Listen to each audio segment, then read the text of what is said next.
দেখো, এই ধরনের অঙ্কগুলি প্রায় সমস্ত পরীক্ষাতে এসে থাকে।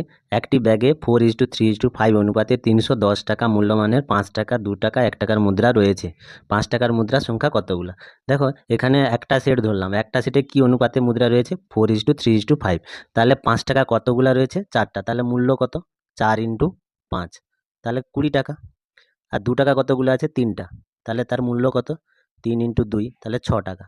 আর 1 টাকা কতগুলো আছে? 5টা, 5 × 1, তাহলে 5 টাকা। মোট কত হল? 30 টাকা। তাহলে একটা সেটে কত টাকা রয়েছে? 31 টাকা। তা 310 টাকার মধ্যে কতগুলো সেট রয়েছে? 310/31। তাহলে কাটাকাটি করে দিলাম, 10টা সেট। একটা সেটে 4টা আছে, তাহলে 10টা সেটে কত আছে? 4 × 10, তাহলে 40টি। তাহলে 5 টাকা 40টি। 3 টাকা কতগুলো আছে? 3 × 10, 30টি। 1 টাকা কতগুলো আছে? 5 × 10, তাহলে 50টি।